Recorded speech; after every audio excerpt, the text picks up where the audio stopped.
Chapter 15 dark secrets. Sultana जब hospital में थी तो उसे मैटरनिटी वार्ड के कई पेशेंट्स की कहानियां पता चली।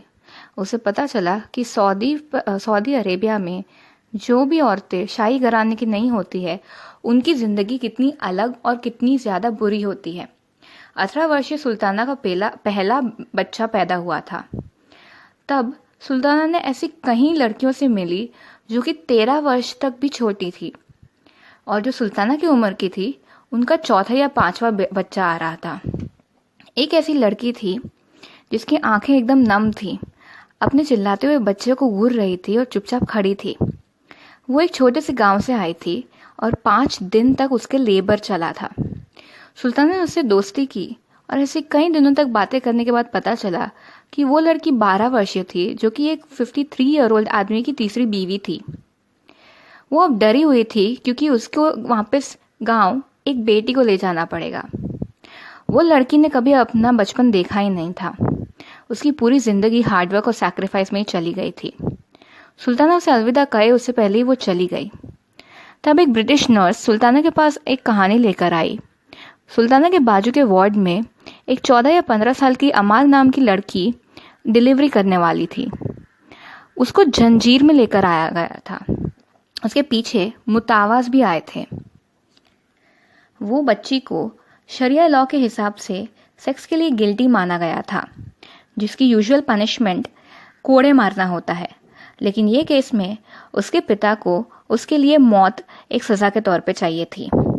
उसकी डिलीवरी के बाद उसको पत्थरबाजी से मार दिया जाएगा। ये पता चलने के बाद सुल्ताना ने करीम से बात की, उससे मिन्नत की कि ये केस के बारे में और भी इन्फॉर्मेशन लेकर आए। करीम ने इन्फॉर्मेशन लाने के बाद कहा कि वो लड़की ने बहुत सारे टीनेज बॉयज़ के साथ सेक्स किया था। करीम बहुत ही गुस्सा था कि वो लड़की को अपने परिवार के मान का आदर नहीं था। सुल्ताना ने वहीं इसी बात पे कहा कि वो लड़कों को तो कोई सज़ा नहीं मिलेगी, उन्हें सिर्फ दांत देकर छोड़ दिया जाएगा, उन्हें मौत नहीं मिलने वाली है। सारा आक्षेप हमेशा औरतों पे ही जाता है। जब करीम ने एकदम शांति से कहा कि वो लड़की को मार दिया जाएगा और इसके बारे में कुछ नहीं हो सकता, सुल्ताना करीम का ये रूप देखकर दंग रह गई। सुल्ताना ने करीम से कहा कि उसको इस बात में इंटरवीन करना चाहिए, वो लड़की के लिए कुछ करना चाहिए, और करीम ने एकदम ही मना कर दिया। थोड़े दिनों बाद नर्स और भी आगे की इन्फॉर्मेशन लेकर आई। 13 वर्षीय अमाल एक दुकानदार की बेटी थी और उसने अब एक बेटी को जन्म दिया था। अमाल के पिता और माता जब शहर के बाहर गए थे तो उसके 17 वर्षीय भाई ने अपने दोस्तों को घर पे बुलाया था। रात को वो जब अपने नाइट ड्रेस में सोने जा रही थी तो उसके भाई के कमरे से बहुत ही आवाज़ें आने लगी, ज़ोर ज़ोर से म्यूज़िक की आवाज़ आने लगी। वो अपने भाई के कमरे में जा रही थी उसको आवाज़ नीचे रखने के लिए कहने के लिए।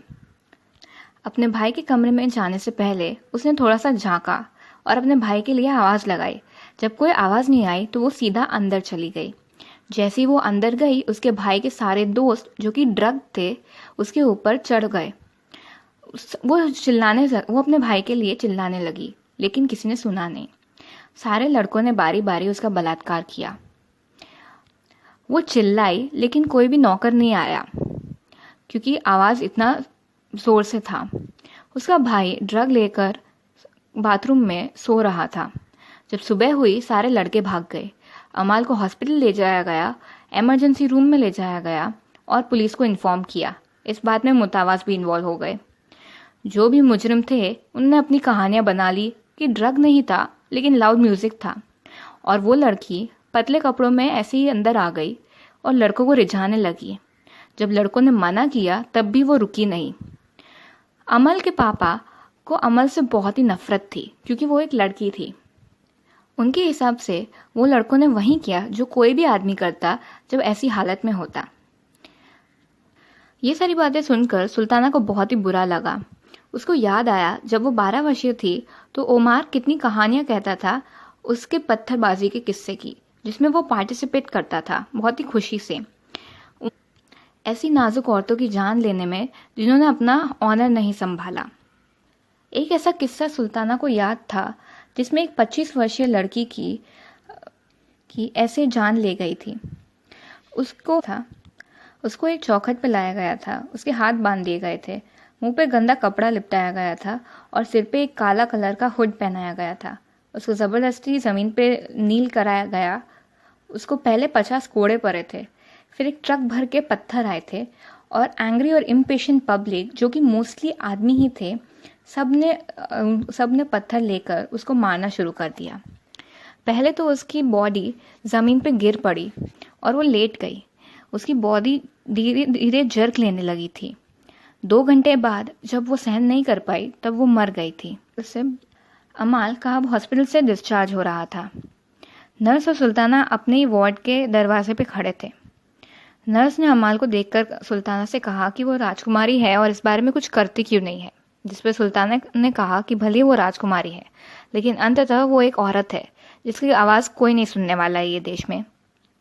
यहाँ पे लड़कियों की ज़िंदगी बहुत ही डिफ़िकल्ट होती है और उनके जीवन के बारे में किसी को पता नहीं रहता है, क्योंकि कोई रिकॉर्ड ही नहीं होता है उनके जन्म का और मरण का भी।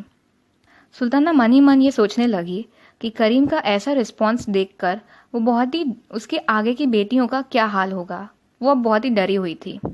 यहीं दौरान एक दिन सारा उसके कमरे में आके उसको अपनी और असाद की बातें कहने लगी।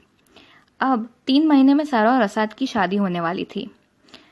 इससे पहले सारा और असाद ने बहरीन की एक ट्रिप शादी से पहले ही प्लान कर दी थी, जिसमें सारा ने अपने पिता से कहा था कि वो सुल्ताना के ससुराल में ठहरी है और नूरा से कहा था कि वो अपने घर में ही है, और सुल्ताना को इन सब में झूठ कहने के लिए कहा था।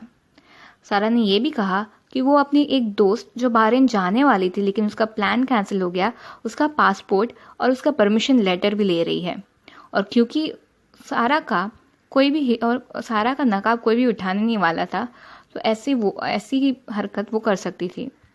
बहुत सी सऊदी औरतें ऐसी चीज़ें करती हैं। असाद ने बहरीन में अपने एक दोस्त का विला उससे उधार लिया था।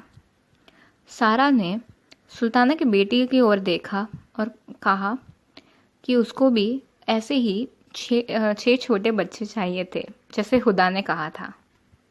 सुल्ताना डरी हुई थी, लेकिन उसने सारा की हेल्प करने के लिए राज़ी हो गई।